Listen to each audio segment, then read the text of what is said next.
Hello दोस्तों, current affairs में हम आज पढ़ेंगे जी क्रोकोडाइल्स के बारे में। क्रोकोडाइल, मगरमच्छ। India is home to 3 crocodilian species. मगरमच्छ की 3 स्पीसीज पाई जाती है इंडिया में। तो उसकी वैरायटियां पढ़ लेते हैं हम जी। पहला है जी मुग्गर क्रोकोडाइल, मगर। आईयूसीएन स्टेटस वनरेबल है। गुजरात ने क्या किया? Relocated the मुग्गर crocodile from Sardar Sarovar dam. जो हमने पिछले लेक्चर में पढ़ा था कि सरदार सरोवर डैम से क्रोकोडाइल को हटाया गया है। क्यों? क्योंकि वहां की झील पर हमने क्या किया है, एक टूरिस्ट स्पॉट विकसित करना चाह रहे हैं हम, तो इसलिए मुग्गर क्रोकोडाइल वहां से हटा दिया। तो to facilitate a seaplane service at the Statue of Unity, ठीक है जी। आल्सो कॉल्ड मार्श क्रोकोडाइल और ब्रॉड स्नॉटेड क्रोकोडाइल। एम से मगर, एम से मार्श, ये याद रखना आपने। 3 क्रोकोडाइल की वैरायटियां हैं। जो मुगर है वो मार्श एरिया में पाई जाती है, दलदली एरिया में पाई जाती है। और इसको ब्रॉड स्नॉट, जो इसकी थूथनी होती है, मुंह होता है, वो क्या है, बड़ा होता है, ब्रॉड स्नॉटेड क्रोकोडाइल भी कहते हैं। एक बात आगे है जी साल्ट वाटर क्रोकोडाइल, खारे पानी में पाया जाने वाला मगरमच्छ। आईयूसीएन स्टेटस लीस्ट कंसर्न है। आप कहोगे सर आप तो आईयूसीएन स्टेटस के ऊपर इतना जोर नहीं देते थे, हर एक प्राणी का, हर एक जीव का हम कैसे याद रखें। पर इसमें क्या है ना कि एक सिमेट्री सी बन रही है। जो तो साल्ट वाटर में है वो बहुत अधिक पाया जाता है, तो जो अधिक पाया जाता है तो उसके प्रति हमारा स्टेटस क्या हुआ, लीस्ट कंसर्न का, ठीक है जी। The largest of all living reptiles, तो जो रेंग कर चलने वाले हैं उनमें सबसे बड़ा कौन है, मगरमच्छ। कौन सा मगरमच्छ? साल्ट वाटर वाला मगरमच्छ, खारे पानी में पाया जाने वाला मगरमच्छ सबसे बड़ा है, साइज में बड़ा भी है, संख्या भी बहुत अधिक है और लीस्ट कंसर्न है इसके लिए। Found throughout the east coast of India, India के पूर्वी तट पर पाया जाता है, टेंशन नहीं इसके बारे में कोई। पर ये है जी घड़ियाल, घड़ियाल जिनकी थोथनी मुंह क्या होता है, छोटा होता है। ये है क्रिटिकली एंडेंजर्ड, इसको खतरा है, इसकी संख्या बहुत कम हो गई है। तो ये फिश ईटिंग क्रोकोडाइल है, ज्यादातर ये क्या खाता है, मछलियां। नेटिव टू द इंडियन सब कॉन्टिनेंट, ये है इंपॉर्टेंट। तो इंडियन सब कॉन्टिनेंट है ना, उपमहाद्वीप, इंडियन सब कॉन्टिनेंट। एशिया में जैसे आप देखो ना, हिमालय पर्वत एक तरफ और दूसरी तरफ समुद्र है, तो ये सारा एरिया बाकी एशिया से अलग है। इसमें नेपाल, बांग्लादेश, पाकिस्तान, अफगानिस्तान, ये सारे कंट्रीज आ जाते हैं। तो इस एरिया में ही पाया जाता है घड़ियाल, ठीक। Population of gharials are a good indicator of clean river water. तो जिस रिवर में घड़ियाल की पॉपुलेशन है, इसका मतलब वो रिवर साफ है। नेचुरल हैबिटेट इसका कौन सा है, फ्रेश वाटर, साफ पानी में पाया जाता है घड़ियाल। Of the northern part of India, उत्तरी भारत की जो नदियां हैं ना, उसमें ये घड़ियाल पाया जाता है। प्राइमरी हैबिटेट कौन सा है इसका, चंबल रिवर। तो ये क्वेश्चन आया हुआ है कि ऐसा जीव जो कि रेप्टाइल है, चंबल रिवर में पाया जाता है, क्रिटिकली एंडेंजर्ड है, कौन सा है वो, तो वो है घड़ियाल। ऐसे क्वेश्चन आ जाते हैं, इसलिए इन सब चीजों को हमने नॉवल के रूप में नहीं पढ़ना कि हाँ जी पढ़ लिया जी, जो ज्यादा रह गया, नहीं रह गया ना सही, ऐसा नहीं। आपने इसकी एक एक लाइन को ध्यान से पढ़ना है। सेकेंडरी हैबिटेट मतलब चंबल रिवर के अलावा और कहां कहां पाया जाता है, घाघरा एंड गंडक रिवर में, Girwa river, Katarnia Ghat wildlife sanctuary in Uttar Pradesh, जहां पर Ramganga river in Jim Corbett national park and the Son river, इन सब नदियों में भी घड़ियाल पाया जाता है। तो आपने याद कर लेना है कि 3 वैरायटियां हैं, एम से मुगर, एम से मार्श, तो मार्श एरिया में पाई जाती है। और दूसरा है साल्ट वाटर वाली सबसे बड़ी, तीसरी है घड़ियाल, छोटी, मुंह भी छोटा और ये मछली खाता है और क्रिटिकली एंडेंजर्ड है, ये चीज हो गई।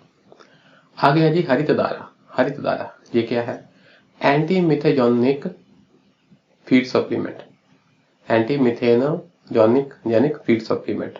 ऐसा फीड सप्लीमेंट आपने दिया है किनको, कैटल को, जो क्या है एंटी मीथेन है, मीन मीथेन की प्रोडक्शन नहीं करता, हरित धारा।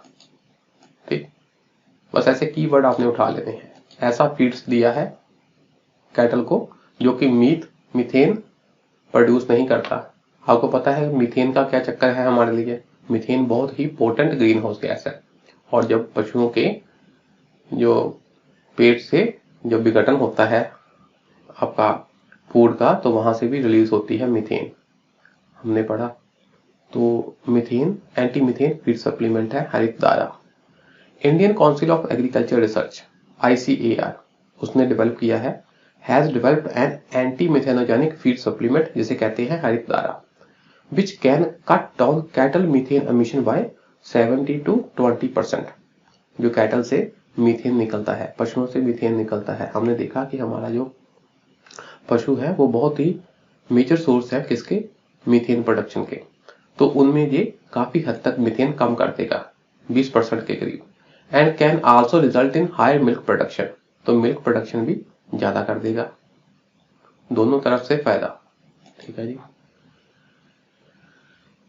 HD मतलब हरित धारा, decreases the population of protozoa microbes in the rumen. तो आपको पता है कि जब पशु खाना खाते हैं तो पहले वो चारे को निगल जाते हैं अपने पेट में, और वो चारे को जमा कर लेते हैं, उसे कहते हैं रूमन। मेन पेट से पहले ही रूमन होता है, रूमेन, तो वहां पर वो चारा काफी जमा कर लेते हैं। फिर बाद में आपने देखा होगा कि पशु ना ऐसे जुगाली सी करते हैं और रूमेन वाला चारा मुंह पर लाते हैं, मुंह में लाते हैं, फिर उसको चबाते रहते हैं, चबाते रहते हैं। आपने देखा होगा कि पशु जब बेले बैठे होते हैं तब भी ये चारा चबाते रहते हैं। ठीक, तो जो उनके रूमेन में चारे का विघटन होता है, तो वहां पर जो प्रोटोजोआ होता है जो चारे का विघटन करके मीथेन बनाता है, तो जो हरित धारा है ये क्या करता है? ये प्रोटोजोआ की पॉपुलेशन को कम कर देता है ताकि मीथेन कम प्रोड्यूस हो। Responsible for hydrogen production and making it available to the archaea. ठीक है, for reduction of CO2 to methane. आपने देखिए टेंशन नहीं लेनी, बस पढ़ लिया। मेन बात क्या है? हरित धारा एंटी मीथेन फीड सप्लीमेंट है। और थोड़ा सा हम वो पढ़ लेते हैं basic mechanism. Methane production in cattle takes place in rumen, उनके रूमेन में मीथेन की प्रोडक्शन होती है। The first of the 4 stomachs where they eat plant material, cellulose, fibre, starch and sugars. सीधा सीधा याद कर लो, जो चारा खाते हैं वो उनके रूमेन में चला जाता है मेन पेट से पहले। तो वो पहले खाने को अपने रूमेन में जमा कर लेते हैं, सीधा चबाते नहीं है, सीधा सीधा खाने को अपने रूमेन में जमा कर लेते हैं, और बाद में जुगाली करके उसको खाने को मुंह में लाते हैं और धीरे धीरे चबाते रहते हैं। These get fermented or broken down by microorganisms prior to further digestion and nutrient absorption। तो इनका विघटन होता है। Carbohydrate fermentation leads to production of CO2 and hydrogen। These are used by microbes present in the rumen to produce methane। Simple से आप याद कर लो कि हाँ भी रूमेन में मीथेन का प्रोडक्शन होता है, अधिक साइंटिफिक नहीं जाना आपने। आगे है जी जीका वायरस डिजीज, ये बड़ा न्यूज में था। जीका वायरस, ऐसे सिर बड़ा सा हो जाता था इससे। caused by mosquito borne flavivirus। ठीक, फ्लैवीवायरस से होता है जीका वायरस। ठीक, caused by mosquito borne flavivirus transmitted primarily by Aedes mosquito।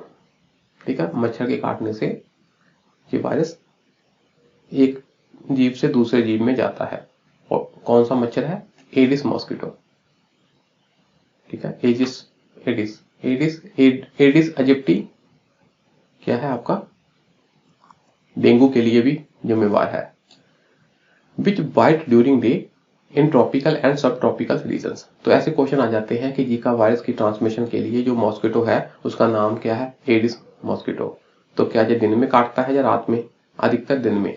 तो ये किस एरिया में पाया जाता है? भूमध्य रेखा के आसपास, इक्वेटर के आसपास, ट्रॉपिकल एंड सब tropical regions. Aedes mosquito also transmits dengue, chikungunya and yellow fever. ये भी आपने याद रखना है कि एडिस मॉस्किटो के कारण ही वो एडिस मॉस्किटो डेंगू, चिकनगुनिया और येलो फीवर के वायरस को भी ट्रांसफर करता है। तो आपको पूछा जाएगा डेंगू के लिए, चिकनगुनिया के लिए, येलो फीवर के लिए, जीका वायरस के लिए कौन सा मच्छर जिम्मेवार है जो ट्रांसमिट करता है इनके वायरस को? तो वो है एडिस मॉस्किटो। इसको याद कर लेना।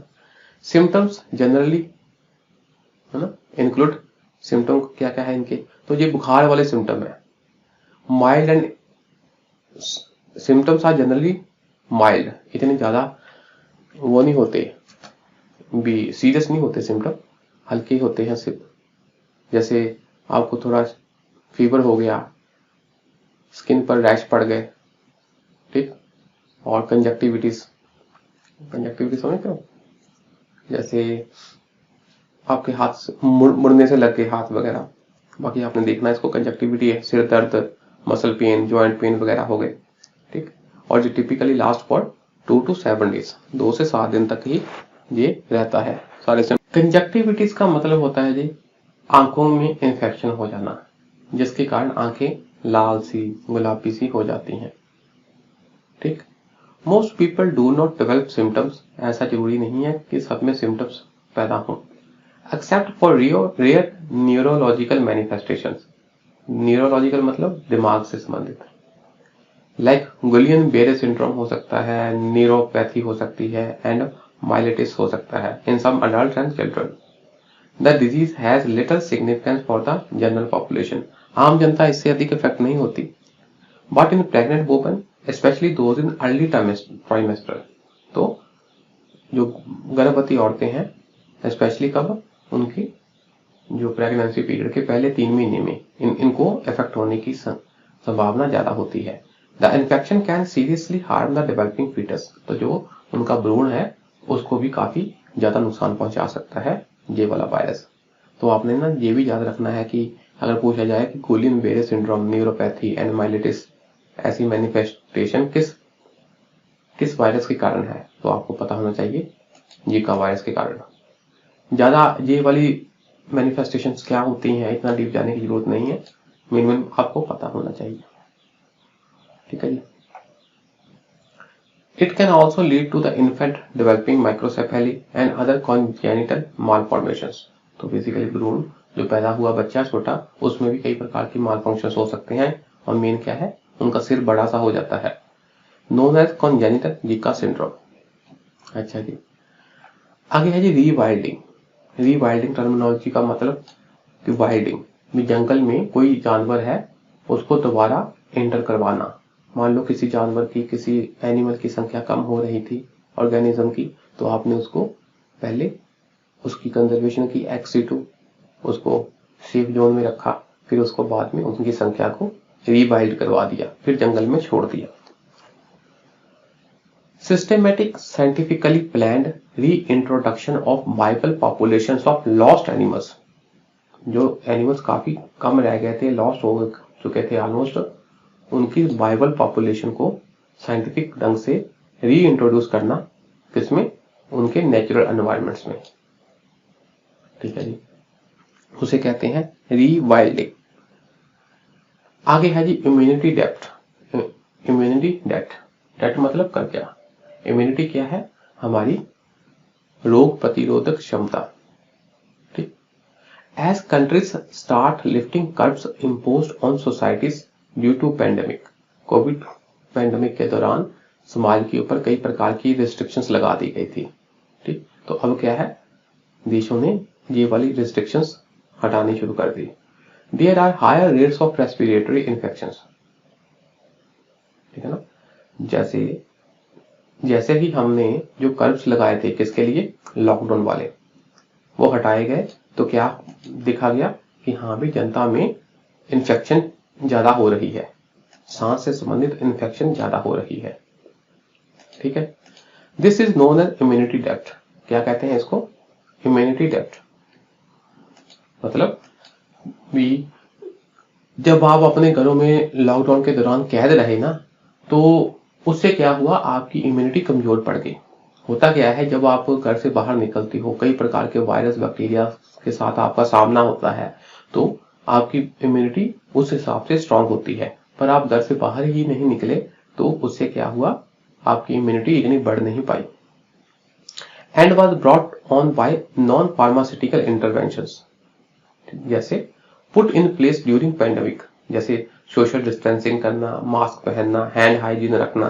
तो कहने का मतलब है कि आपका सामना बैक्टीरिया, वायरस इन सब से नहीं हुआ, तो आपकी इम्यूनिटी भी डेवलप नहीं हुई, उसे कह देते हैं इम्यूनिटी डेथ।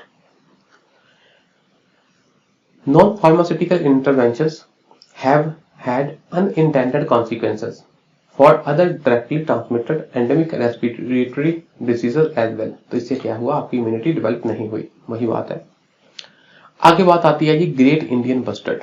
ये काफी बड़ा पंछी होता है bustard, great Indian bustard. Wildlife institute of India, उसने क्या कहा है, proposed to put all power transmission lines passing through great Indian bustard habitat. क्या कर दो, उसको अंडरग्राउंड कर दो। बेसिकली क्या है ना, जहां पर ग्रेट इंडियन बस्टर्ड पाए जाते हैं पंछी, तो उस एरिया में जो बिजली की तारें हैं, ठीक है ना, वो बिजली की तारों में ये वाले इंडियन बस्टर्ड, ये वाले पंछी फंस जाते हैं, उनको करंट लग जाता है और वो बेचारे मर जाते हैं। तो इसके लिए सरकार ने क्या कहा है, वाइल्ड लाइफ इंस्टीट्यूट ने क्या कहा है कि ये बिजली की तारें आप अंडरग्राउंड कर दो, जमीन के नीचे से लेके जाओ, ठीक है जी। Native to India and Pakistan, ये बात है कि ग्रेट इंडियन बस्टर्ड कहाँ पाया जाता है, मेनली नेटिव कुदरती रूप से इंडिया और पाकिस्तान में। तो ये है state bird of Rajasthan, Rajasthan का क्या है, स्टेट बर्ड। IUCN स्टेटस क्या है इसका, क्रिटिकली एंडेंजर्ड। ये चीज बार बार आ रही है, जो बार बार आ रही है आपने उस हिसाब से उसको इंपॉर्टेंट समझते हुए ध्यान से पढ़ना है कि ये क्रिटिकली एंडेंजर्ड है। IUCN स्टेटस इसका क्या है, क्रिटिकली एंडेंजर्ड, मतलब इनकी संख्या बहुत ही कम हो चुकी है। अपेंडिक्स 1 ऑफ साइट्स, जो साइट्स है CITES कन्वेंशन ऑफ, है ना, international trade in endangered species के ऊपर है कि हाँ भी जो स्पीसीज एंडेंजर्ड हो गई है उनको आप, उनकी ट्रेड पर कौन कौन से रूल लगते हैं, तो उसके भी अपेंडिक्स 1 में है ये, मतलब इनको संरक्षण काफी हासिल है। Schedule 1 of the Indian wild life protection act 1972, तो इंडिया के वाइल्ड लाइफ प्रोटेक्शन एक्ट 1972 के शेड्यूल 1 में इनको रखा गया है, मतलब काफी प्रोटेक्शन है इसको। रिसेंटली अभी क्या हुआ है, हाल फिलहाल में, central government inform that there were no great Indian bustard in Kutch bustard sanctuary in Gujarat. तो गुजरात की जो कच्छ एरिया में बस्टर्ड की सेंचुरी है, ठीक, जो स्पेशली, सेंचुरी का मतलब किसी एक जीव को, किसी एक स्पीसीज को फोकस करते हुए एरिया आपने निश्चित किया है। तो उस कच्छ बस्टर्ड सेंचुरी में क्या है, नो ग्रेट इंडियन बस्टर्ड, कोई भी ग्रेट इंडियन बस्टर्ड जिंदा नहीं बचा। ये इंपॉर्टेंट बात है, ये ऑफिशियली डिक्लेयर कर दिया गया है। इसका मतलब इनको बचाने के लिए स्पेशल काम करने चाहिए, ठीक है। तो आज के लिए इतना ही रखते हैं, बाकी नेक्स्ट क्लास में करते हैं। शुक्रिया जी।